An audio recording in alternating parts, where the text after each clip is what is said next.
Ken, what's going on? Rich, thank you. Appreciate it. Awesome having you.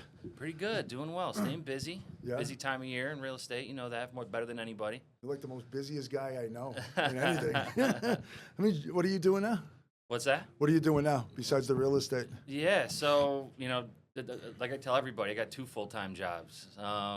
Staying busy in the world of professional sports, and then obviously, certainly prioritizing, my career in real estate.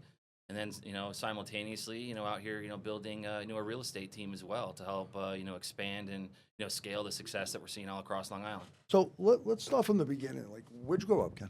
So I grew up in upstate New York. Interesting. Utica, New York, to be exact. That's how you know Mike. So I've known, Mike and the Brands for years. So Mike's father, Jim Brand, who's also a Keller Williams agent, is actually my godfather. Grew up with my father. Oh, that's awesome. They were best friends, throughout high school and into this day. So the Brands are, certainly, very close to, my family, and have been, great, mentors, especially in the real estate space for me. God, I'm assuming his whole family's as cool as Mike, or is Mike's one of the coolest guys I ever met? Very much so. Very down to earth, and very great family, and even better human beings. That's awesome. So you grew up in Utica? Yep.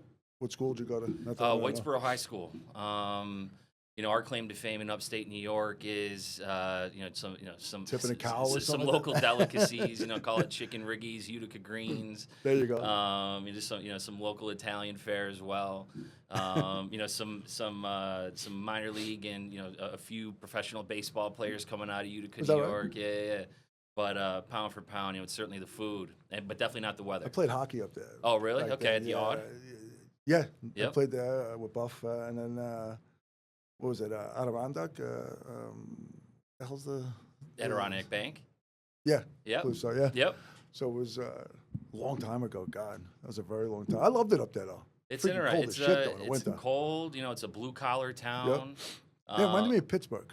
Oh, very much so. Right? Very much so. It's back in decades ago. It was a very robust shipping town, and interesting. It was really it was Utica, Syracuse, Rochester, Buffalo, that whole part of New York State. So what were you more? Did you go to Syracuse College or? No, so I went. I'm a SUNY product, so I went got my undergraduate work at SUNY Brockport, just out in Rochester. Okay. Was actually coming out of high school. I was pretty naive. I didn't know what I wanted to do. Sure. I actually went to school to be a gym teacher. I thought I would be a YouTube sensation. Awesome. Who knows? But then coming out of college, I wanted a little bit more of a career. Sure. So I decided to go back to school at SUNY Cortland to get my master's degree in sports administration, and it was there that I stumbled on my first career in professional sports. And what is that? So I came up in the front offices in Major League Baseball and in the NBA. Okay. So it's exciting. I started my career with the Pittsburgh Pirates organization. Grew with them in a sales capacity. My time started, in what they called the bullpen, in their inside sales program, really cutting your teeth and learning how to go to market and sell. And at that time, 110 loss baseball team. So trust me, the phones weren't ringing. Hard, yeah. You had to eat what you killed. But it was a great experience. Then it was there, that I just fell in love with the world of sales. So what are you selling? Tickets and? Yeah. So started out selling, season tickets and corporate hospitality packages. Spent about 5 years with the Pittsburgh Pirates organization, with my time culminating as a premium seating suite executive. Okay. In the world of professional sports, it's interesting, especially for those that are career hungry and career oriented. It's not like your traditional industry where you can just, like finance, for example, you can just walk up and down Fifth Ave, throw resumes around, and go financial institution to financial institution. I mean, market to market, you're probably looking at 3-4 employers max, right? Wow. So if you want to grow in professional sports, number one, you got to have the mentality for it. What is that mentality? What is it like? Yeah, it's that hard hat and lunch pail mentality. That's all it is? Yeah, Okay. It's that hard hat and lunch pail mentality. And just like, in most industries, you're going to start out, where you got to roll up your sleeves, you got to prove, what you're able to do. And, you got to be prepared to, hear more no's and then you're going to hear yeses, just like, in any sales role, right? I'm sure that helped you with the real estate business also. Oh, for sure, right? certainly. Easily, I'm Yeah. positive, right, with that. And so when you're doing that premium seating, are there people calling into you, or is it more of a warm call, and just trying to figure out what they want, and then you're upselling them to the premium seats, or is it you're reaching out to past clients and stuff like that? Because I obviously have seats to all the sports, the Yankees, the Jets, the Giants. Yep. And I deal with the premium seats because I'm in the Legends, coaches, and Yep. The Delta Club. My rep has been with me for, I guess, it's funny, my Giant rep got me my Ranger rep, and my Yankee rep is Brandon Steiner, so a personal friend of and in business with us. So we got the Yankee seats through him. But I'm assuming it's the same thing that you did what these reps are doing, right? With the when I first started my career, yeah. So it's the way it works is it's a lot of cold calling. It's a lot of there's not a ton of warm leads. You got some past buyers and some past transactional stuff, but especially in the premium space, it truly is. It's a lot of prospecting, a lot of cold outreach. Just understanding how corporate clientele find value, right? Sure. In any industry, in any sales role, but what I tell my staff now, price is only an issue in the absence of value. So in the world of, business, companies need to, understand and find, unique ways to drive revenue, Sure. retain revenue, drive down costs, and retain employees, right? So how do we, as the Pittsburgh Pirates, Minnesota Timberwolves, New York Mets, LIV Golf, go ahead and fill those voids to help, improve, a company's value proposition? So with the Pirates, like that has to be really hard, 110 team loss, right? What do you do in that situation? Like, because there's not too many people looking to go, or is it easier for premium than regular seating? What's the? Yeah, it's I think put it this way. I think it's more about FaceTime, right? Sure. So what can 4 hours of FaceTime do with you when you're top prospective client, right? And I think it's a way to go ahead and break down barriers. It's a way to go ahead and establish genuine relationships, build rapport. And I think you would agree, Rich, just like in the world of real estate, or frankly, just in the world of business, it really boils down to relationships, trust, and followership, right? So to be able to go ahead and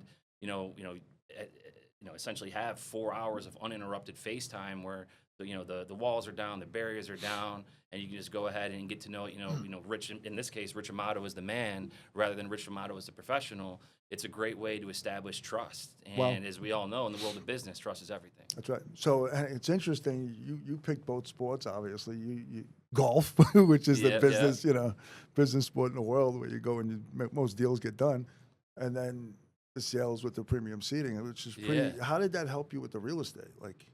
Yeah, so it's interesting. So I started out in a transactional sales role to Pittsburgh Pirates, and then I learned really quickly I wanted to get into leadership. Okay. So after Pittsburgh, went into the NBA with the Minnesota Timberwolves. How did that happen? So looking and so I've been blessed to work with some phenomenal people in my career. And I think wherever I've gone, I don't follow logos. I certainly don't follow cities. Trust me, growing up in New York, it's not like I threw a dart at the wall. I was like, hey, I got to live in Pittsburgh, or hey, I got to live in Minneapolis, Minnesota. Sure. It was one of those things where you want to work for, with, and surround yourself with great people. And I've learned that. I was blessed to learn that lesson early on in my career. So there was a brand new leadership team, being instilled in Minnesota, and in professional sports, it's very incestuous, right? It's a fraternity, it's a sorority in many different ways, and people trust to hire from sales cultures that they have confidence in, right? Well, so. And I was recommended, from my one of my superiors, like, hey, this person has a DNA for leadership. You should really, take a look at him. Why didn't so I they got a keep phone you? call. Why wouldn't the Pirates just keep you? Because they just didn't have any openings. There was no openings at the time. So sort of like me. Yep. This is what you want. Go do it. Exactly. And if you ever come back, you come back. Yeah. So I went to Minnesota, and I ran cool. Their entry level sales program. So I had to learn at a young age what it meant to recruit, hire, train, and develop at a high level the future of that sales team. So if you don't mind me asking, how old were you when you started? When you got into the business, how old were you? Right out of college, right? Right out of college, yeah. So you get into that, so you're around 22, 23? Yeah, early to mid-20s, yep. And then when you get to the Timberwolves, how old are you?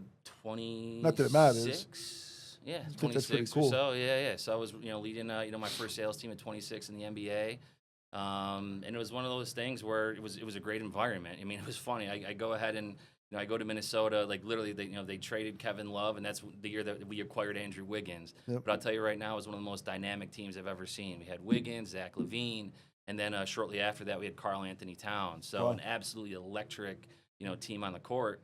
But it was about acquiring the right mindset of a sales team. I tell everybody hire personality, train skill. Sure. Right. So we assembled a really strong sales team up there. It was a great experience. Had to go ahead and establish relationships with local universities, establish a year-round recruiting program, a year-round training regimen, and then we eventually we're promoting people left and right. Certainly internally with the Timberwolves, and then externally as well. And as I ascended with the Timberwolves organization through a couple promotions, I was in charge of all new business initiatives. So leading our go-to-market strategy for new season ticket sales, new premium seating, new suites. So it was a great experience over there. When did those? That's interesting to me because I was asking my reps and they look at me like I have three heads because I'm always asking them, hey, what's going through your mind as a strategy? So you got a winning team. Yep. Right? And then you have a losing team, whatever it is, a winning season and a losing. Let's take the Rangers this year. I don't know if you're a hockey guy. Yeah. But you look at the Rangers where last year they were President Trophy winners. This year they're just barely, hopefully making the playoffs. Probably won't, but just making. Yep. So what's the difference in sales like that? And what's your strategy going into that, right? Because I guess it's a lot easier selling tickets last year going into this year because you're looking at most probably going to end up in a cup or a cup run. Yep. And then you have such a bad season, whatever happened inside the organization to create that, it happened. What's it going to be like this year? Like, what's that strategy going to be like going in to a team that had so much expectations and it dropped so bad? Yeah, I think in general it's a balance of a 3 and 5 year plan. I think, and all I mean by that is there's conversations at the executive level of plans of an organization in terms of potential renovations, investments in the team, investments in the front office, investments in the arena, whatever that may look like. Mm-hmm. And then you kind of got to back into that from an overarching P&L for an organization, right? And ticketing is certainly a major part of that. How important is the ticketing for the whole thing? Ticketing is incredibly important for several reasons. Number one, it's the footfall, for the fan experience, right? Sure.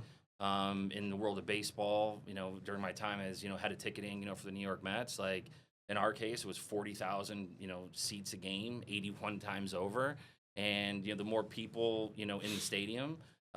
Which increases, certainly turnstile, Sure. Visibility, fan experience, eyeballs for sponsors. Another key metric is referred to as per cap. So Rich Amato buys a ticket.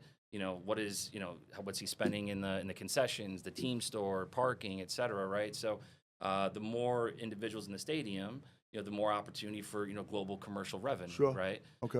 So at the end of the day, ticketing's everything. As is sponsorship, as is merch sales, as is your concessions. But at the end of the day, I think when you take a look at just that strategy, it's just a game of inventory management, right? Sure. You want to allocate. What's your plan to sell premium tickets, season tickets, group tickets, individual tickets? What's your plan for the primary and secondary marketplaces to protect the value? So your goals, 3 to 5 year plan. So that's what I'm hearing. So this plan could still be in the Rangers' plan even though they had a losing season. This still might be the second year of their 5 year plan, right? So does that plan? Obviously, it changes as time goes on if it's not hitting, right? But what's those meetings like? Like, what are you actually talking about? And I know you explained it, but like, what's going on in those meetings behind closed doors? Is everybody talking to everybody, or is it just one guy talking to another guy? Sort of. Yeah, I tell you, but I have to kill you. Rich. Yeah, there you go. But no, all jokes aside, it's really about collaboration. I think. During my time as head of ticketing, if there's one thing I've learned in the world of leadership, I've been blessed to, lead, large sales teams, some as large as 110. That's what my next question is. And it's one of those things where the higher you go, the closer you get to the sun. The closer you get to the sun, the more important it is, to be political and work wide. Sure. Lateral leadership. So working with my peers in sponsorship, in marketing, in stadium operations, our chief of staff and finance, et cetera, to go ahead and make sure, number one, they have a good understanding of what our ticketing strategy is and how it's going to impact, the wider, group as a whole. Ensure that, from what the art of managing down, in other words, making sure the team and corporate narrative is being executed on, Sure. our sales strategy is being executed on. The art of, managing, wide, I think, it's really important to be that internal politician to be able to protect and establish the culture for your staff.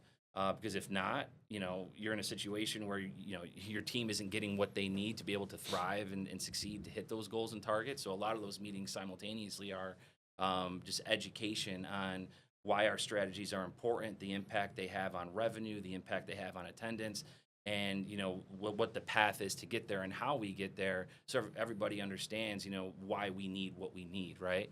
And ultimately, it's that same conversation, department to department to department, and then there's just organizational alignment on organizational KPIs, attendance, viewership, collaboration, with the team side, and understanding how we can utilize the likeness to go ahead and fuel organizational initiatives, whether it be through sponsors, through ticket holders, through marketing support, through community engagement, to go ahead and wrap what it means to be a brand ambassador in the market. Because these brands and these teams have a lot of followership, city to city to city, Can imagine, and yeah. there's a lot of good that can be done as well. So Sure. certainly, yes, you want to win in the you want to thrive in the win and loss column. Certainly, you want to thrive in the revenue and the gate receipts. But ultimately, it's what's even more important, is thriving, in the community.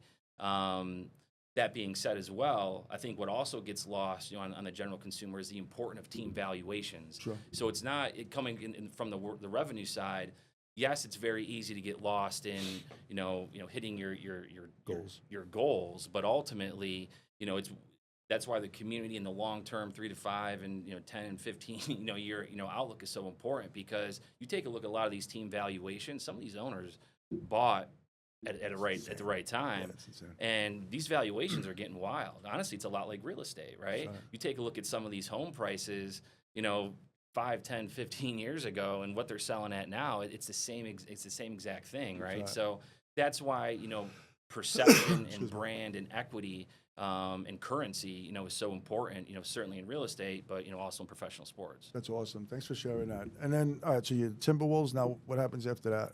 Yeah, so was in charge of all new business initiatives, with the Timberwolves, and then the stars aligned for me, in my career. For the first time, I was able to go ahead and what was important to me on the personal side and the professional side. I always wanted to get back home to New York, so there was a new leadership team, developing with the New York Mets, and I got a phone call to come join and build something special with the Mets, and I stepped in as the senior director of new business initiatives. What was that? Probably like 12 years ago or so. Oh, wow. And then over my, during my time with the New York Mets, wore several hats. Was lucky enough to receive several promotions, with my time culminating as the senior vice president of ticketing, premium, and operations with the organization, where I was in charge of a very large P&L, staff of 110, as well as just the go-to-market ticketing strategy in general. Wow. So everything from suites, premium seating, the box office, season tickets, our season ticket base, groups. It was a great experience over there. And as growing up a Met fan, That's a I dream, often had to yeah. pinch myself, Yeah. pulling up to Citi Field every single day, knowing I could make a difference, for my staff, for the fans, and for the community. It was an awesome experience. That's awesome. So, how long were you in the beginning? How long were you with the Pirates, to the Timberwolves, to the Mets? So, how long is this career going on now?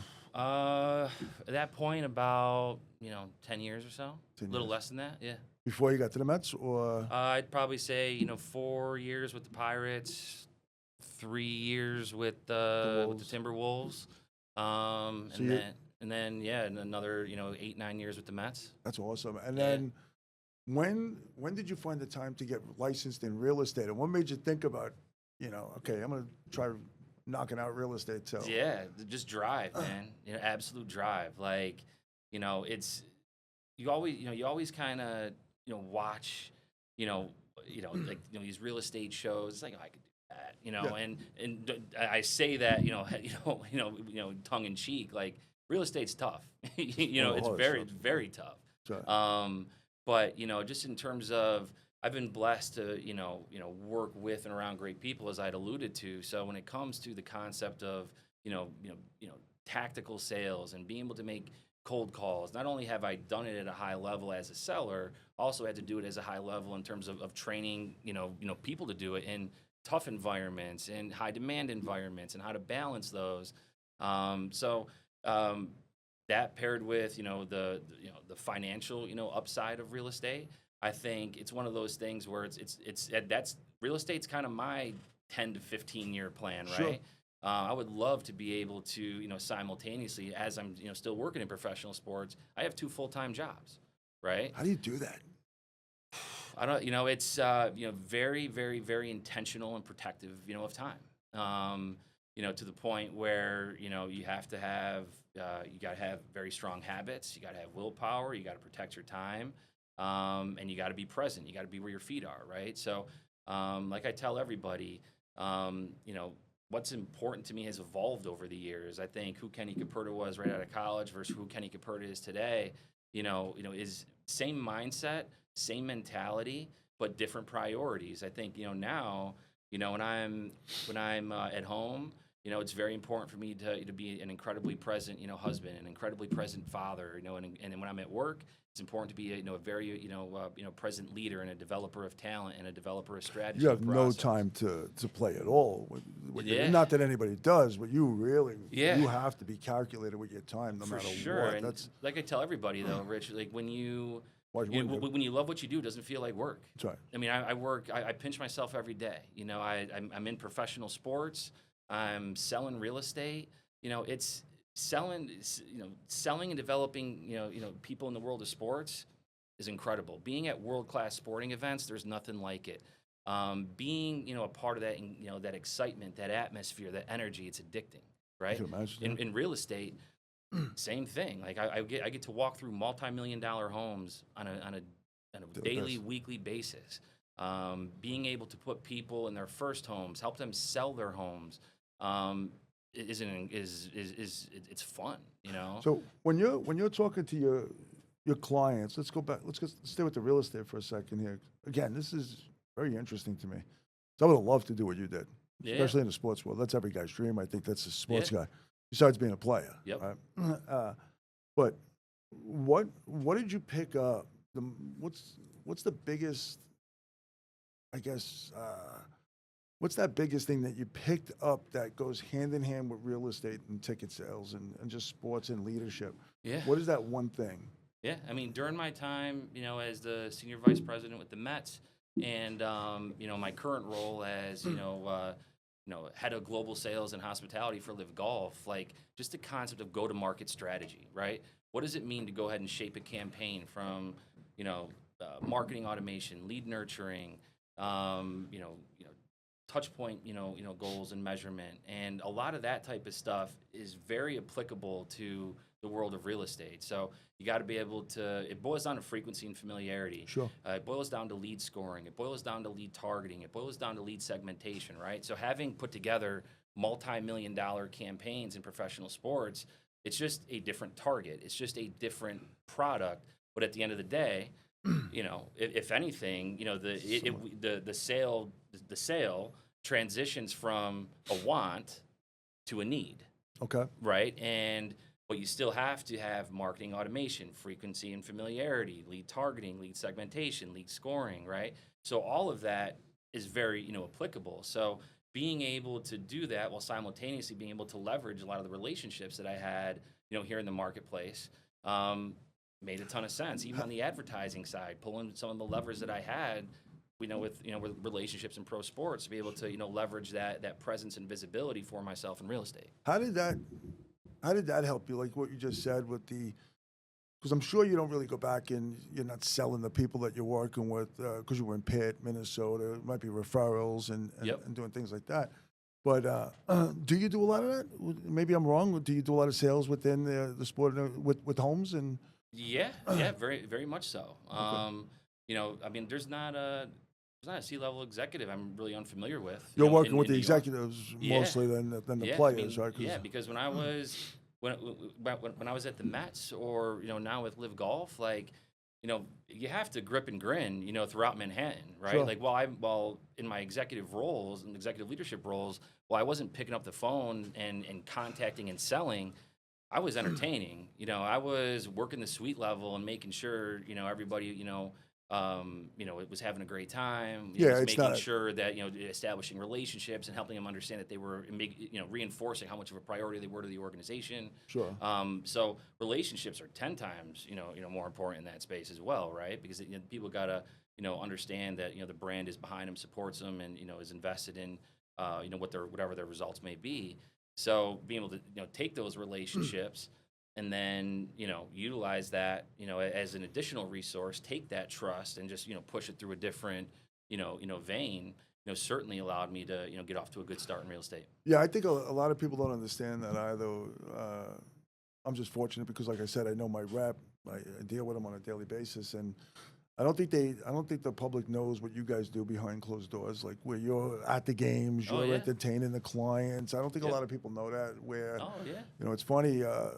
My reps are literally asking me to go to different states with them to watch the team. I guess because of the seats that we have, or whatever. Yeah. Like going to the Devil games with them, being in suites, and they're always around. And my rep from the Rangers, he said the same thing. The most important thing to him is the relationships that he builds with clients. Yeah. And it's not even to, it's more to impress me and coming from my needs to see what I need to help me grow my business, which for down the road, he said, it's very interesting what you're doing. So now tell the public, like tell everybody out there, like, because this is interesting too. How long are you doing real estate right now? So I've been doing real estate since September of 23. You're a seasoned vet. Look at you. I know, right? That's September awesome. of 23. So First year, what's that like for you? You get into the real estate business. What's your expectations? put up some wild numbers. awesome. Help be coachable. Be a sponge. I think just because I'm certainly what I would consider seasoned executive and seasoned within business acumen and understanding how things work. New to the real estate industry, certainly not new to delivering value or understanding how to provide value or understanding how to build that bridge from somebody's wants to somebody's needs. New to how the game works, so was certainly approached the game very humble. Wasn't important for me to let everybody know who I was because what I also try to do is separate church and state. Like one of the biggest things I knew if I could crack the code was and when I'm in Long Island, I want to be known as the real estate guy. Right now, I'm known as a sports guy, right? So that was a perception I needed to evolve and change. When I'm in the city, like I need to be known as the sports guy, Sure. but as a guy with the real estate connections, right? Because I seriously, like there's a lot of high net worth individuals and high net worth clients and a lot of C-level executives that I get to work with on a daily basis. And what I've found is it's a great yin and yang, right?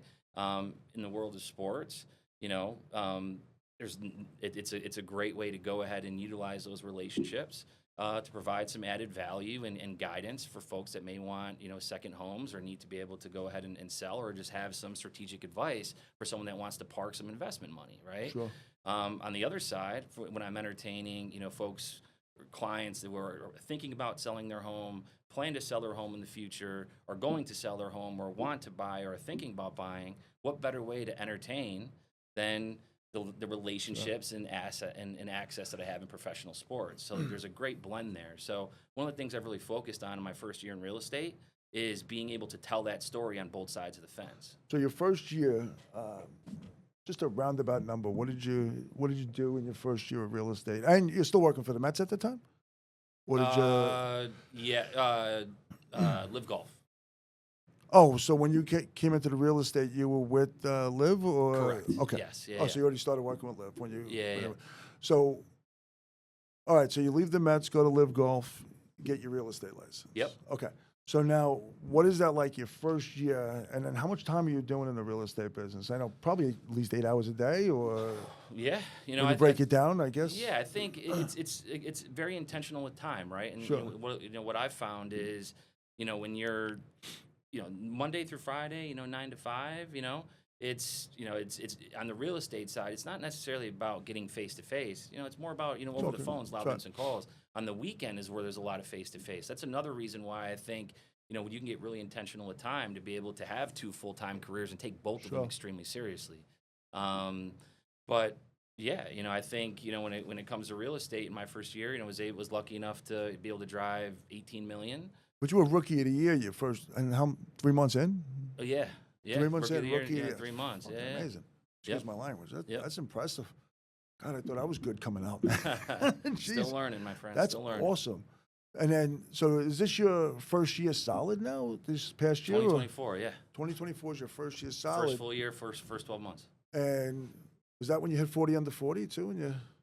So I just was recognized as 40 under 40. Coming out of 2024. That's amazing. We're just lucky enough to get recognized, and again, certainly humbled. I mean, there are some people on that list that have been in real estate for years that have put up some incredible numbers. So certainly, just to be able to be in that same list and that same recognition is certainly humbling, especially for my first year.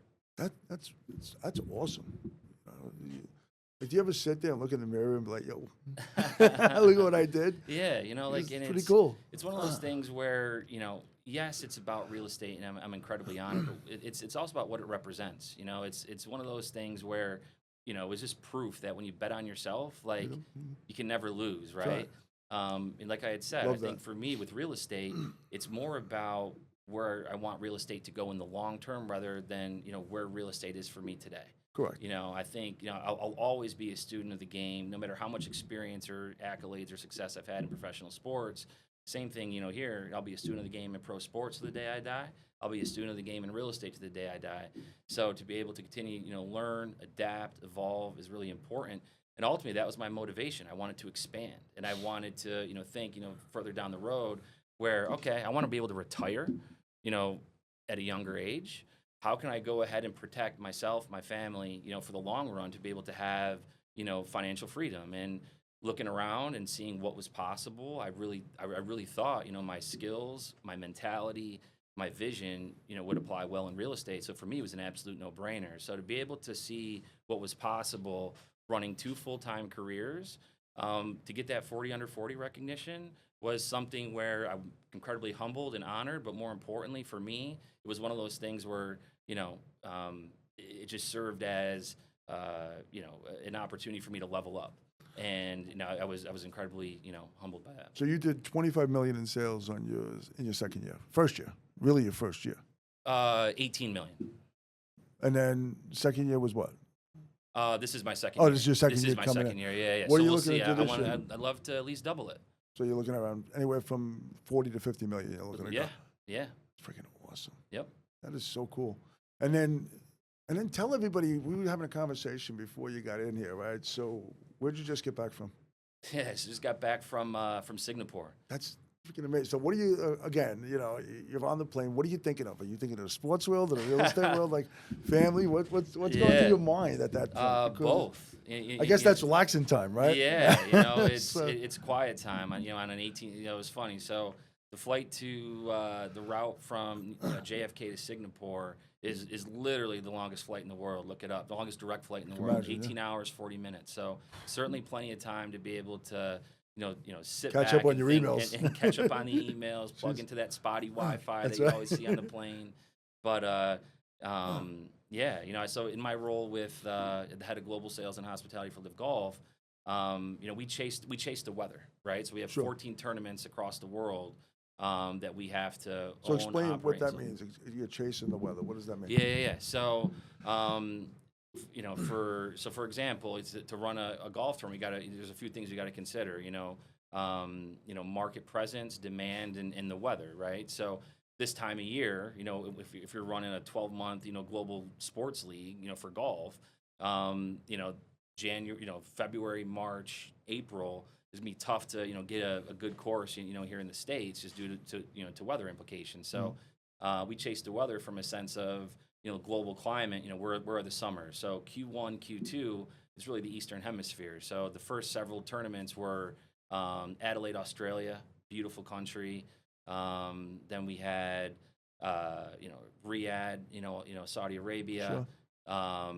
We had Singapore, we had Hong Kong, and then coming up soon we got Korea, we got the UK, we got Andalusia in Spain, we got Mexico City, and then we start our U.S.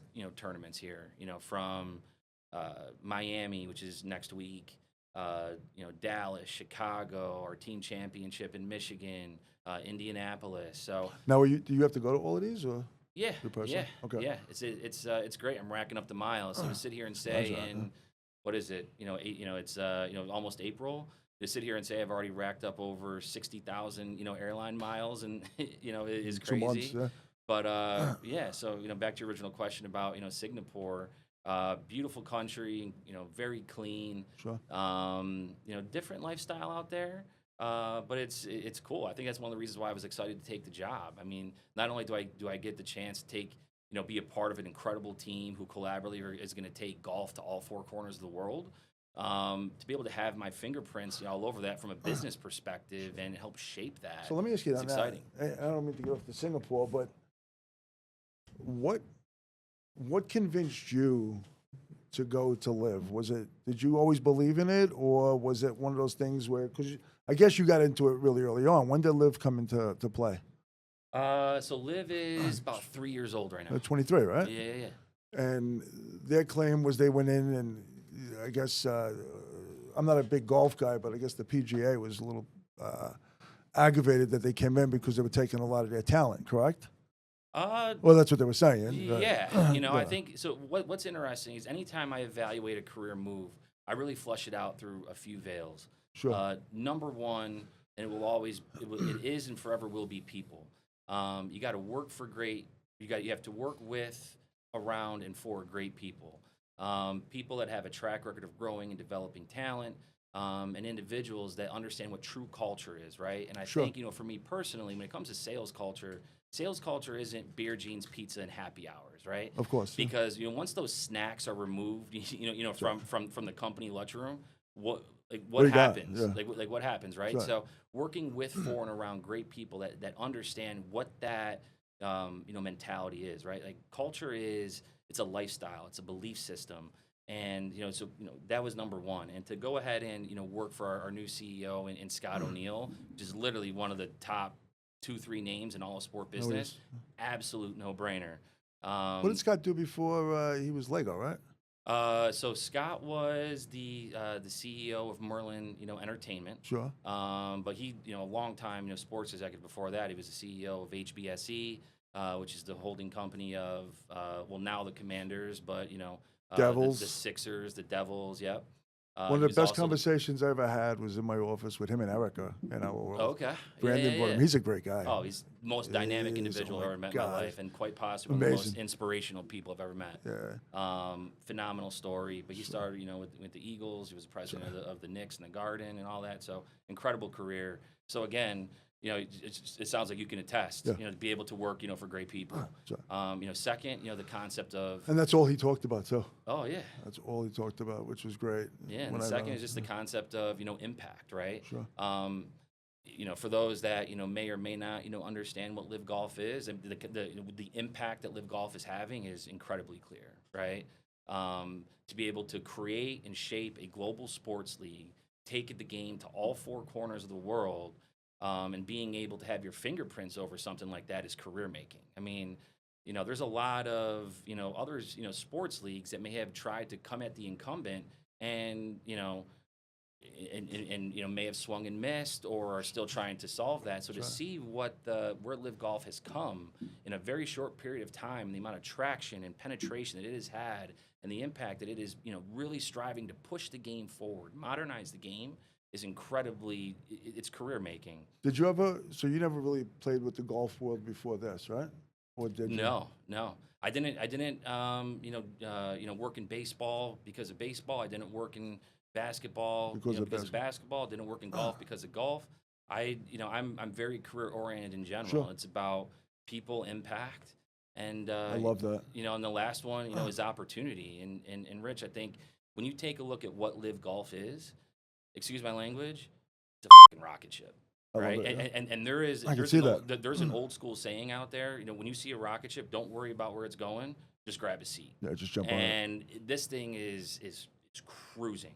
Not only is it incredibly well funded, we have the vision at the top of the organization, the followership, belief, and buy-in from the bottom of the organization. And in my experience, when in building world-class teams, that is the Most important thing that's in the it. most important No piece. doubt. So now it's just time, and So how do you very excited to see where this thing is headed. how do you go in there and just pull that off, right? Because I do that every day, right? At least I try to do that every day, but just not at a much smaller level than LIV Golf, obviously. But how do you, as an individual, go in there and pull everything you just said off, right? Because you're doing that with your real estate team too, I'm sure, right? So how do you go in there and work from the bottom up? Or are you working from the top down? How does that look? More I'm going to say the bottom up, right? You need amazing people down below, and so I guess it's the same in our world, where it's just opportunity that's given to the right people. Or Yeah, I think it's in general it boils down to the concept of commitment to yourself, commitment to your craft, and commitment to the industry, Sure. right? That's one of the key character traits I always look for when I'm hiring, recruiting, whatever that may look like. Second, is that fire in your belly, that ability to be self-accountable, right? And then, lastly, is just the desire to succeed and being, incredibly intentional about your vision and ensuring that you're going to get there. I think, when you go ahead and when you're starting out your career, while prioritizing people, impact, and opportunity, if that's your mindset, you can climb, very quickly. But in terms of just simply creating that ecosystem for success, it's honestly just about alignment of a bunch of quality people, and then just the most important component is just the concept of belief. Giving the entire organization, your people, your staff, the market, the fans, whatever that may look like, give them something to believe in, because belief is an incredibly powerful entity. And when people buy into that, that's when followership starts taking place, from the top to the bottom, in the market, the fan, the player, whatever that may look like. Once you start getting that followership, that's where the traction starts to happen, Sure. right? So it's belief and authenticity. what kind of relationships? Another strange question, I guess, is with your vendors in LIV Golf, and then do you take that same approach to your business in the real estate, where with your vendor programs, and are you doing stuff like that with your world? And what does that world look like in LIV Golf? So I'm a vendor with you. How are you pouring into me, and then how are they pouring back into you? And then are you utilizing that for your real estate business also? Yeah. Not necessarily leveraging, vendors, for. Well, I'm not saying the LIV Golf vendors. Yeah, I'm yeah. talking about your vendors here, and your mortgage people, your Oh yeah, lawyers, it's surrounding. It's about surrounding, your clients with a world-class team. In sports, it's about surrounding and ensuring and delivering upon a world-class fan experience for your fans and patrons, right? And you have to, in many ways, you're going to be able to develop that internally through internal resources, wherever those gaps may be. You're going to have to pull in some external vendor support and wrap those, Sure. Best practices around it. I think it boils down to awareness, right? And there's two things that you can do. You can go ahead and, train a dog to, climb a tree, or you can hire a squirrel, right? And, it just boils down to self-awareness. So in all elements of your business, where are your key strengths, and where can you go ahead and pull in, someone who is world class to be able to, cover the gap. Same thing, here in real estate. Like, I need to focus on, the sale, the negotiation, the value proposition, being a strategic partner for my client on the sell or the buy side to ensure that they're achieving their goals. But in order to do that, I need to bring in a world-class lender. I need to bring in a world-class attorney. I need to bring in a world-class, inspector, title company, to ensure that I can deliver a smooth path to closing in the world of sports, that we can deliver a smooth fan experience, right? So it's the So power similar, of the right? people. It's the power of the people. And it all comes back to the same thing, like you said in the beginning. It takes a village. It really does. It really does. So what does your team look like now in the real estate world? Like what's your 5-year plan for the real estate world? Yeah, I think, for me, it's just elevating the standard of real estate. I think when it comes to what it means to be tactically sound, what it means to, deliver, value to a client, and what it means to help, not overcomplicate, the sale of the home. I think, for me to get to where I want to go, I need to be able to scale, and to be able to scale, I need to bring in like-minded individuals that have the same, core, belief system, as myself. They really prioritize integrity, really, prioritize the, the buyer and consumer experience, and individuals that they're going to prioritize, customer service and being that strategic partner and what it takes to, fight for your client to get them the top dollar. I can't tell you, granted, I'm relatively, new to real estate, and, I've been, certainly, grateful to be, get a decent amount of, business. All that being said, even in my, relations and experiences, with other agents, I can't tell you how many times, like, I looked on the other side of the table. It's like, you left money on the table, and I never want that my client to be in that situation. Sure. So it's about acquiring the right people who have that same belief system, and simultaneously, wherever they're at, develop them up, coach them up, level them up to where we're just developing, and we're considered a world-class team here in Long Island. I will tell you this, man. From what I'm seeing, if I'm part of your team, I'm very happy because I appreciate I that. really, and from day one for meeting you, I was amazed. I remember from the first conversation you and I had on the phone with Michael Brand, I was like, wow, this guy's impressive. He really is. Appreciate the kind words. It's amazing what you're doing, and I'm really impressed. But what I'm more impressed in, and it's just how do you, and again, I asked this question probably 19 times because it's so hard to understand, right? Like, how do you get the time to be good at everything you're doing, what you're good at? And I know it's passionate and you love it. You're saying all of that. It's just, and you're not going to be able to answer it because it's just going to constantly go when you watch. Because tomorrow, I know this about you. I'm going to turn around and you're going to be in 18 different states selling real estate with expansion. What is your 5 years? Is that something that you're looking to get into? I think and that's a great question, Rich. And number one, thank you for the kind words. It means a lot coming from you. I think my network in professional sports, a lot of them have already started to see like what is possible. I can't tell you how many people that used to work for me or are just peers in the industry that are just like, wow, like that's possible, and wow, like what if I can do something like that.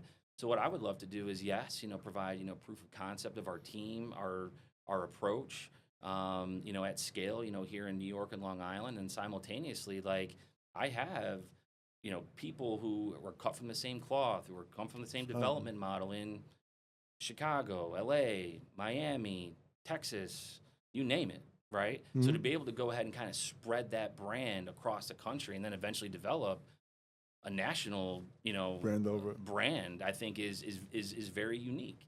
That paired with the fact that these individuals know how to train, they know how to sell, and they're already immersed in a very unique client base. Sure. That could that could be interesting. Be a powerhouse. Especially because there's a lot of financial influence market to market. A lot of these same clients are also looking to identify unique unique channels. So market to market, that's a very interesting play. To be able to me and my team serve as those collaborative strategic advisors to help see that through. Yeah, absolutely. What's your team consist of right now? I know we didn't really touch on that. Yeah. So currently up to 6, and my initial goal is to keep it somewhat small, because I really believe in the concept of quality. I want the right people representing our brand of Keller Williams, and I want the right people, representing, our team brand of Koperda, Realty Partners, and representing, our clients. And I think, as that, continues to evolve, as our business continues to grow, and as our client, list and roster continue to grow, so is the need, for, our team in general. But really excited about where we're at. I mean, literally, this team is a month and a half in, and where we're at for, prospective listings, where we're at for secured listings, and where we're at, for secured buyers is pretty impressive. So it's just a testament to the willpower, of those on the team and those that are already knocking on the door to get involved. That's awesome. And then where do you see the business going right now in the real estate world? Where, if you were to say tomorrow, is it upward trending or even? What are you seeing in your world? More listings coming on? What's the real estate world look like today? Yeah, it's. I honestly, I think what's so unique about Long Island and New York in general, it's a game of micro markets, right? Like the market in Nassau is a little bit different than the market in Suffolk, and the market in Massapequa is a little bit different than than the market in Syosset or Manhasset, right? So I think for that exact reason, we're at the end of the day, it's supply and demand, and we are navigating a wider DMA of 21 million people, right? Where there's not a lot of land to develop on. So we're in a unique situation and in a unique market in Long Island where, from a supply and demand perspective, there's always going to be demand to go ahead and for home purchases or sales, right? So I feel good about that specifically. But at the end of the day, I think the age-old question everybody is answering is, when are we going to get more inventory, right? I think that'll help everything. I think that'll help alleviate the stress of the first-time home buyer who's trying to get in and compete. I mean, the natural, the most recent average sales price in Nassau just jumped to $795. It's insane, right? $795, paired with where the interest rates are at right now, and it's not slowing down. Right. If that doesn't slow it down, what will, Rich? I know, it's insane. I was looking at that the other day, and I was just like, wow. So I just think that speaks to how badly and how excited people are to live in Long Island. And if you're back to what we were talking about, team valuations and home valuations right now. Can you imagine, buying, a property in Nassau County for $100,000, decades ago? Like, you're sitting pretty right now, especially if you're in the right neighborhood. I mean, you could be in a multi-million-dollar property right now. That's why I'm buying out of state. Yeah. Everything I'm doing is out of state now because of that reason. It's trying to find the locations that will become the next New York. Yep. And it's crazy because whatever you put your finger on, you're most likely going to succeed because real estate's always going to go up. It's just the way the world is. Well, it's on to the hold strategy, right? Is it a long-term hold or is it a short-term hold? And I think that that plays the game. And those are the conversations I have with a lot of the investors that I work with. It's what's the plan? You want a short-term hold or a long-term hold, and that dictates our approach, our recommendation, and ultimately our long-term plan. Awesome. Well, I'm not going to keep you much longer. This was freaking great, Kenny. I learned so much. I want to have you back. I tell this to everybody. I really want to find out what you do the rest of this year because you impressed the shit out of me. Excuse my language. What you're doing is amazing. And if you ever see Scott, tell him I said hello. Sir, will do. Kenny, awesome. Thank you so much. Thanks so much. Appreciate Rich. it. Yes, sir.